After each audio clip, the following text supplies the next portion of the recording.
ओ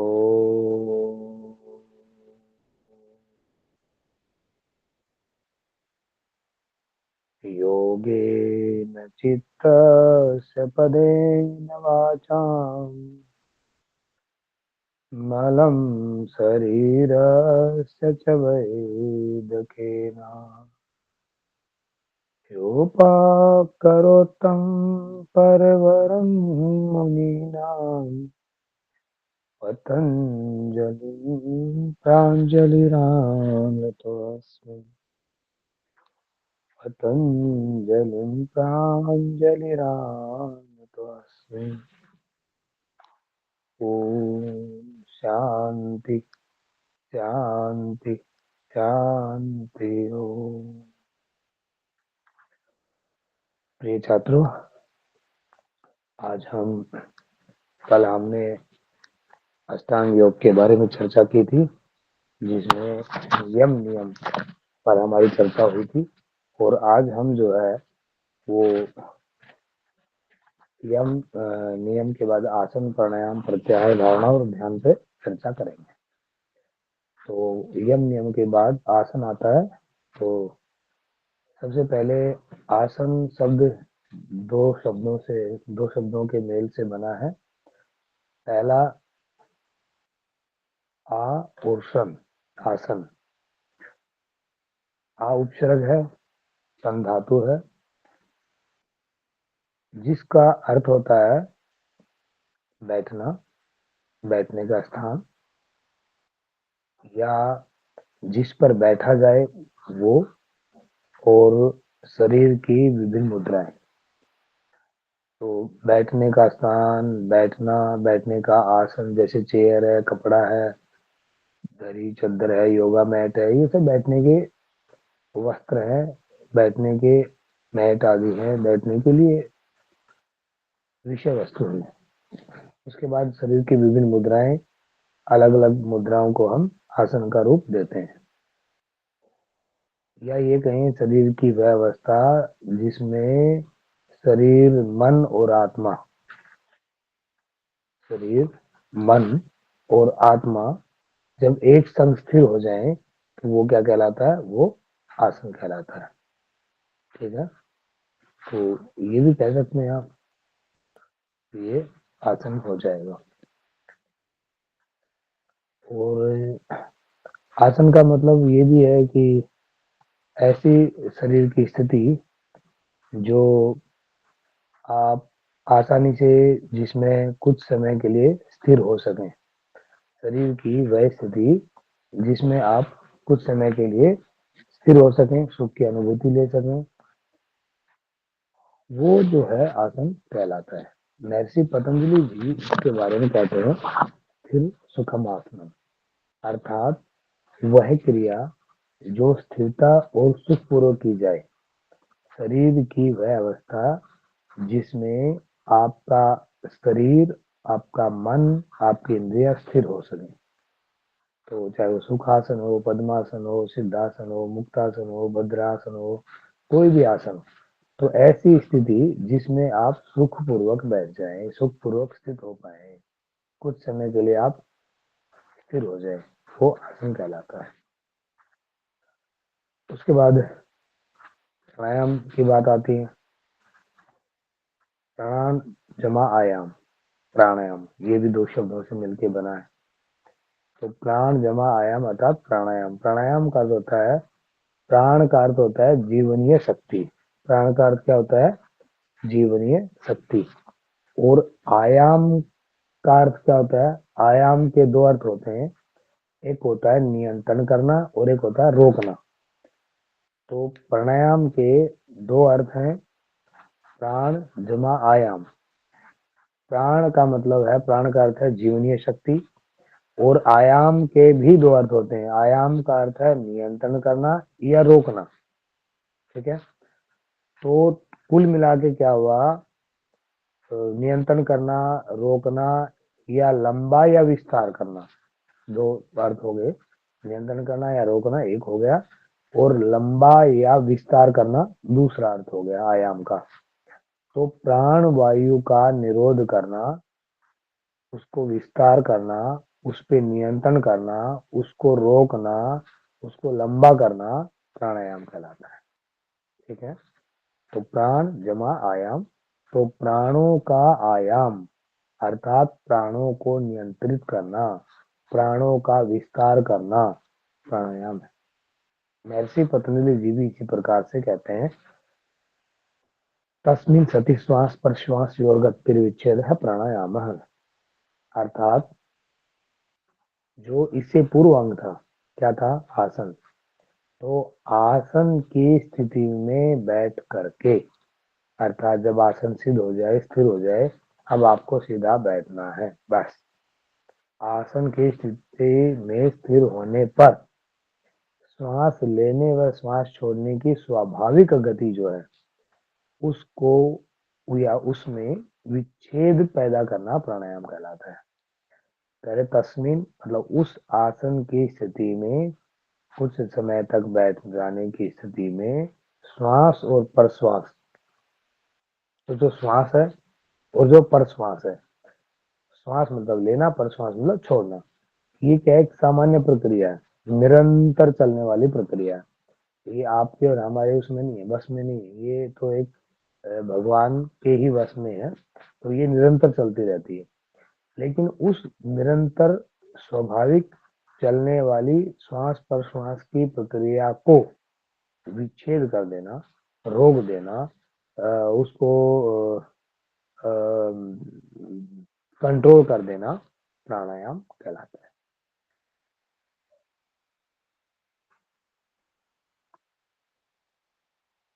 उसके बाद महर्षि पतंजलि जी प्राणायाम के अलग अलग प्रकारों की चर्चा करते हैं, और महर्षि पतंजलि जी कहते हैं कि प्राणायाम जो है वो पहले सूत्र में 3 प्रकार के हैं और अगले सूत्र में एक और है, तो टोटल 4 प्रकार के प्राणायाम की बात यहाँ पे करते हैं। तो क्या कह रहे हैं, बाह्य अभ्यंतर स्तंभ वृत्ति देश काल संख्या भी प्री दृष्टो दीर्घ सूक्ष्म है। कह रहे भाई प्राणायाम के 3 भेद हैं यहाँ पे, कौन से, बाह्य वृत्ति, अभ्यंतर वृत्ति और स्तंभ वृत्ति। इन तीनों भेद वाला प्राणायाम जो है देश काल संख्या परिदृष्टो दृढ़ सूक्ष्म है, कि देश काल और संख्या के द्वारा नापा गया, दीर्घ और सूक्ष्म हो जाता है। अर्थात हम यदि इस प्राणायाम का अभ्यास करेंगे, किसका, बाह्य वृत्ति का, अभ्यंतर वृत्ति का और स्तंभ वृत्ति का, इन तीनों का यदि हम अभ्यास करते हैं तो हम देख सकते हैं कि देश अर्थात स्थान, काल अर्थात समय, संख्या अर्थात काउंटिंग के द्वारा नापा गया है कि पहले की अपेक्षा श्वास अब क्या हो गया, दीर्घ हो गया, अर्थात लंबा हो गया, और सूक्ष्म गहरा हो गया।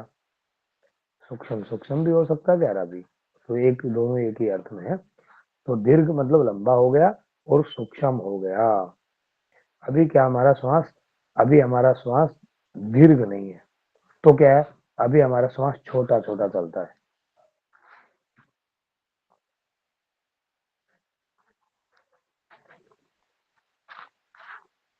छोटा छोटा है और सूक्ष्म नहीं है, स्थूल है। हमारे श्वास की साउंड हम सुन सकते हैं, जब श्वास अंदर जाता है, श्वास बाहर आता है, तो उसकी साउंड हमें सुनाई देती है। लंबा गहरा नहीं है, और दीर्घ है, दीर्घ नहीं है, छोटा है। तो 1 मिनट में सामान्यतः 15 से 20 श्वास हम लेते हैं, लेकिन जब दीर्घ हो जाएगा और सूक्ष्म हो जाएगा, तो यही जो 15 श्वास हैं, ये साधक के जो है 5 से 7 मैक्सिमम हो जाते हैं। और जो और अच्छा तप करता है, वो 1 मिनट में 2 या 3 श्वास लेता है, और उससे भी ज्यादा जो वायु की साधना करता है, प्राण की साधना करता है, उसका एक ही बच जाता है, या वो और कम कर सकता है। चतुर्थ, चौथे प्राणायाम के कह रहे हैं कि बाह्य अभ्यंतर विषय क्षेपी चतुर्थ है, अर्थात बाह्य और अभ्यंतर विषय प्राण में आक्षेप रूप वाला जो है, ये चौथा है। तो बाह्य और अभ्यंतर, तो बाह्य प्राणायाम बाहर रोकना और अब अभ्यंतर प्राणायाम अंदर रोकना, तो इसमें आक्षेप पैदा करना। तो ये दो प्रकार से बताया जाता है। पहला प्रकार ये बताते हैं कि आप जैसे श्वास आपने लिया अभ्यंतर में, रोका, अब यदि छोड़ने की इच्छा हो तो और लेना है, फिर रोक के रखना, फिर छोड़ने की इच्छा हो, फिर और लेना, फिर छोड़ने की इच्छा हो, फिर और लेना, फिर छोड़ने की इच्छा हो, और रोक के रखना। जितना देर मैक्सिमम रोक सकते हैं उसको रोकने का प्रयास करें। यह विषय का आक्षेप करना। विषय क्या था? बाहर छोड़ने का मन था, क्योंकि अंदर श्वास पहले से ही भरा हुआ है, लेकिन हमने क्या किया, बाहर छोड़ने की बजाय इसको और अंदर ले लिया, फिर छोड़ने की इच्छा हुई, फिर और अंदर ले लिया, फिर छोड़ने। इसी प्रकार बाह्य, पहले श्वास को बाहर निकाला, निरंतर बंद लगाया, रोक के रखा, फिर श्वास लेने की इच्छा हुई तो और निकाला,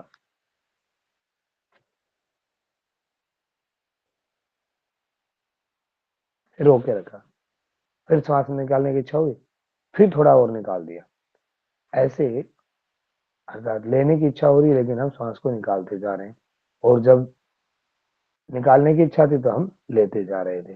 तो ये है विषय का आक्षेप करना, अर्थात ये चतुर्थ प्राणायाम है, बाह्य आभ्यंतर विषय से भी चतुर्थ है। दूसरे कुछ लोग ये भी मानते हैं कि जब दीर्घ और सूक्ष्म हो जाएगा प्राण बाह्य अभ्यंतर स्तंभ वृत्ति के द्वारा, तो केवल उस श्वास का अवलोकन करना है बस। इसको भी विषयक्षेपी कहते हैं, ऐसा विद्वानों का अपना मत है। उसके बाद कह रहे हैं कि चलो ये प्राणायाम मान लो सिद्ध हो गया, तो क्या होगा? यदि हमने प्राणायाम की साधना करी, प्राणायाम को अपने कंट्रोल में कर लिया, तो क्या होगा? तो कह रहे ततः क्षीयते प्रकाशवनम।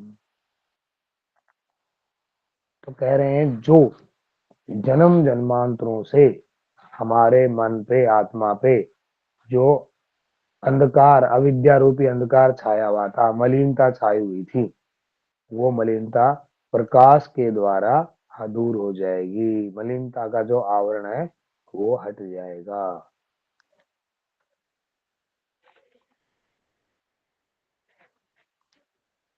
और और क्या होगा? धारणासु योग्यता मनस है। तो जब जन्म जन्मांतरों का, जन्म जन्मांतरों की मलिनता हट जाएगी, तो क्या होगा? प्रकाश, प्रकाश आवरणम, प्रकाश चारों तरफ फैल जाएगा। चारों तरफ प्रकाश फैलने के बाद क्या होगा? धारणासु योग्यता मनस है। और मन के अंदर क्या होगा कि धारणा की योग्यता आ जाएगी। धारणा, ध्यान, समाधि। तो धारणा पहली सीढ़ी है ध्यान और समाधि को प्राप्त करने में, ध्यान रखना। धारणा से ही हम ऊपर जा सकते हैं। उसके बाद है प्रत्याहार। तो प्रत्याहार क्या है? कह रहे भाई, जैसे हमारी इंद्रियां, अपनी इंद्रियों के उनके विषय जो है उनसे उनको निवृत्त कर देना। अब आंख का विषय देखना, कान का विषय सुनना, जीभ का विषय चखना, नाक का विषय सूंघना, त्वचा का विषय स्पर्श का अनुभव करना। तो महर्षि पतंजलि जी कह रहे हैं, स्व विषया संप्रयोगे चित्त स्वरूप अनुकारम इव इंद्रियाणाम प्रत्याहार है। अर्थात इंद्रियों का अपने अपने विषयों के साथ संपर्क न रहने पर उसका चिंतन या उसका चित्त में, चित्त के सदृश निरुद्ध सा हो जाना प्रत्याहार कहलाता है। कहने का तात्पर्य यह है कि जो इंद्रिय जिस जिस विषय के लिए बनी है वो अपने अपने विषय से अच्युत्य हो जाए, अर्थात विमुख हो जाए। वो विषयों को ग्रहण तो करें लेकिन चित्त में उसकी कोई प्रतिक्रिया ना बने, प्रतिबिंब ना बने बस। अर्थात चित्त निरुद्ध हो जाए और वो जो कार्य हो रहा है, जो इंद्रियों के विषय हैं, वो इंद्रियों तक आके स्टॉप हो जाए, बस उनके ऊपर कोई इम्प्लीमेंटेशन ना हो, उनके ऊपर कोई कार्रवाई ना हो। तो ये क्या है? प्रत्याहार है। अर्थात अपनी इंद्रियों के विषयों से विमुख होना। और विमुख ऐसे नहीं होना कि आंख में पट्टी बांध ली, कान में रुई दे ली, नाक में रुई दे ली, ये विमुख नहीं। मन से विमुख होना, आचार से विमुख होना, मन से विमुख होना। कोई भी इंद्रिय कोई बात कहती है तो उसको बुद्धि के स्तर पे विचार चिंतन करके कि क्या करनी है, क्या करनी है, और फिर वो काम करना। और कह रहे हैं भाई, यदि प्रत्याहार की सिद्धि प्राप्त हो जाए तो कह रहे हैं ततः परम वशेत इंद्रियाणाम। तो इंद्रियों का परम अवस्था प्राप्त हो जाएगी। यदि प्रत्याहार सिद्ध हो गया तो इंद्रियों के ऊपर हम विजय प्राप्त कर लेंगे। फिर हमारी इच्छाएं, हमारी भावनाएं, फिर हमारी इंद्रियों पे रोज रोज कुछ कुछ अलग अलग डिमांड जो होती है ना। आंखें अच्छी चीजें देखना चाहती है, जीभ अच्छे अच्छे व्यंजन खाना चाहती है, त्वचा अच्छा अच्छा स्पर्श करना चाहती है, कान अच्छे अच्छे संगीत सुनना चाहते हैं। तो ये नहीं हो पाएगा। क्यों? क्योंकि हमने परम वशता इंद्रियों के ऊपर प्राप्त कर ली है। अब हम जो चाहेंगे वही हो पाएगा। अब अंतरंग साधन की बात करते हैं। ये बहिर साधन थे, बहिरंग थे, और ये अब अंतरंग है। तो बहिरंग में हमने देखा यम, यम के 5 भेद, नियम, नियम के 5 भेद, आसन, प्राणायाम और प्रत्याहार। अब अंतरंग में हम देख रहे हैं धारणा, ध्यान और समाधि। तो धारणा क्या है? तो धारणा कह रहे हैं कि भाई जो हमने प्रत्याहार किया, प्रत्याहार में क्या किया? हमने इंद्रियों को विषय से हटाया। किससे हटाया? इंद्रियों को विषय से। तो विषय से हटा करके हमने अपने मन के ऊपर केंद्रित किया इंद्रियों को। और मन अर्थात चित्त जो है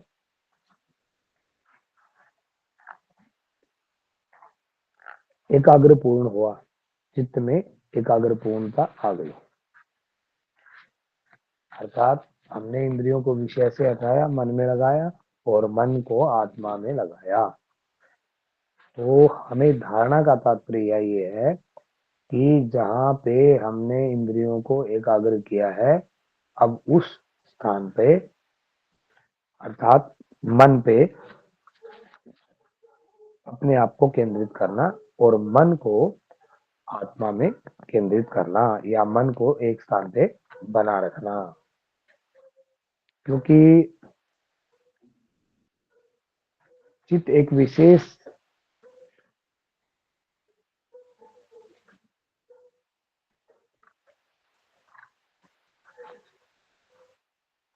चित्त की पूर्ण एकाग्रता ही विशेष स्थिति है। इसलिए महर्षि पतंजलि जी ने कहा है देश बन चित्तस्य धारणा। अर्थात किसी एक स्थान पर चित्त को बांधना, एकाग्र करना धारणा है। अर्थात मन को किसी एक स्थान पे एकाग्र करना। उसके बाद ध्यान। धारणा की उच्च अवस्था ध्यान कहलाती है। और ध्यान शब्द निष्पत्ति ध्येय चिंतायाम धातु से होती है, जिसका अर्थ होता है चिंतन करना। किंतु यहाँ पे ध्यान का अर्थ चिंतन का एकाकीकरण करना है। चित्त को एक ही लक्ष्य पे स्थिर करना है। अर्थात ईश्वर परमपिता परमात्मा में अपने चित्त को एकाग्र कर देना ध्यान है। तो जो प्रत्याहार के द्वारा इंद्रियों को हमने एकाग्र किया, धारणा के द्वारा हमने एक स्थान पे केंद्रित किया। अब जो केंद्रित हुई है धारणा की, धारणा में, और जब वो उच्च अवस्था आ जाएगी धारणा में, तो ऐसी उच्च अवस्था को हम ध्यान कहेंगे। ठीक है? तो ध्यान चित्त को एक ही लक्ष्य पे स्थिर करना ध्यान कहलाता है। अर्थात परमात्मा में लगाना ध्यान कहलाता है। योग शास्त्रों के अनुसार जिस ध्येय वस्तु में चित्त को लगाना और ध्येय मात्र में एक ही तरह की वृत्ति का परवाह करना, इसके उसके बीच में किसी दूसरी वृत्ति का नहीं उतना ध्यान कहलाता है। महर्षि पतंजलि कह रहे हैं तत्र प्रत्येकतानता ध्यानम। तो ध्यान क्या है? तो कहते हैं भाई उस धारणा में ध्येय विषय के ज्ञान का एक समान प्रवाह बने रहना, अन्य ज्ञान का बीच में ना आना, मध्य में ना आना, ध्यान कहलाता है। हम अक्सर देखते हैं कई बार, जैसे घर में कोई चीज लेके आते हैं, रिफिल लेके आते हैं, बोतल हमारे पास होती है ऑयल की मान लीजिए, तो हम उस बोतल में उस रिफिल को डालना है, तो हम काट के तेल को पकड़ के डालते हैं बोतल में। तो जब रिफिल से बोतल में तेल जा रहा है तो वो इक्वल जाएगा, यदि ज्यादा गया तो बाहर गिर जाएगा, भीतर गिर, इधर गिर जाएगा, उधर गिर जाएगा। इसलिए हम एक ऐसा संतुलन बनाते हैं कि वो धीरे धीरे जो है इक्वल चलता रहे, ताकि हाथ हल्का फुल्का हाथ हिल भी जाए तो गिरे ना। तो वो जो तेल की धार है वो एकतानता, एक रूपता, वही तो ध्यान है। इसी प्रकार हमारा मन, हमारा चित्त, हमारे आत्मा में लगे रहे, इधर उधर डोले वोले ना करे, इधर ना घूमे उधर ना घूमे, इधर चला गया उधर चला गया, ऐसे नहीं। बिल्कुल तेल की धार की तरह एक फिक्स लक्ष्य में, एक स्थान पर, एक प्रवाह में बना रहे, उसमें कोई बाधा ना हो, उसमें कोई विघ्न ना हो, उसको कहते हैं ध्यान। और फिर समाधि, लास्ट कह रहे, समाधि जो है एक विशिष्ट अवस्था है योग की, और ये साधना की चरम अवस्था है। इसी अवस्था में जाकर के योगी जो है इस संसार से मुक्त हो जाता है। यह योग की एक ऐसी दशा है जिसमें योगी चरमोत्कर्ष को प्राप्त करता है, अर्थात उच्च स्तरीय अवस्थाओं को प्राप्त करता है।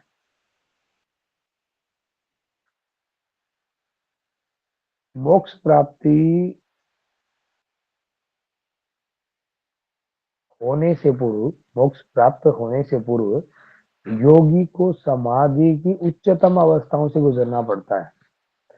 योग शास्त्र में महर्षि पतंजलि जी कहते हैं कि समाधि को मोक्ष प्राप्ति, अर्थात जो समाधि की उच्च अवस्था में आएगा उसको मोक्ष की प्राप्ति हो जाएगी। तदेवार्थ मात्र निर्भासम स्वरूप संयमी समाधि, अर्थात वह ध्यान ही जब ध्येय वस्तु मात्र भाषात्मक हो जाता है तथा ध्याता स्वयं के होने की प्रतीति से रहित सा हो जाता है, तब उसे समाधि कहते हैं। तात्पर्य ये रहा कि तीन चीजें हैं, ध्याता, ध्येय और ध्यान।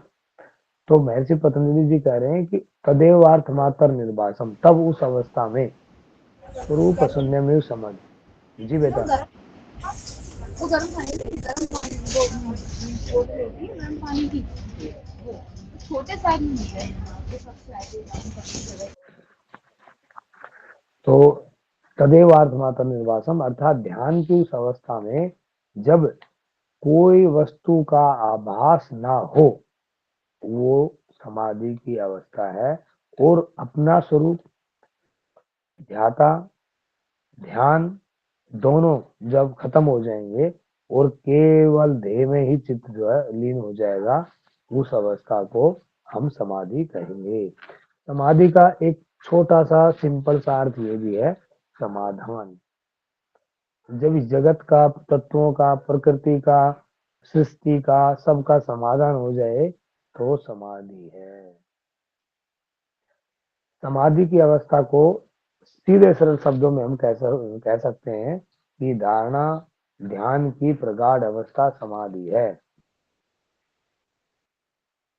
इस अवस्था को ध्याता को ध्येय वस्तु मात्र की प्रतीति होती है, अर्थात वह ध्याता के रूप में स्वयं की सम उपस्थिति को भी भूल जाता है।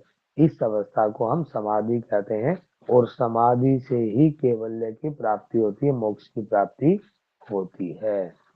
तो ये हमारा आज अष्टांग योग की कक्षा समाप्त होती है। ये महर्षि पतंजलि जी द्वारा प्रतिपादित अष्टांग योग यहाँ पे खत्म करते हैं। यदि आपको इसमें से किसी को कुछ पूछना है तो आप पूछ सकते हैं। आपका स्वागत है।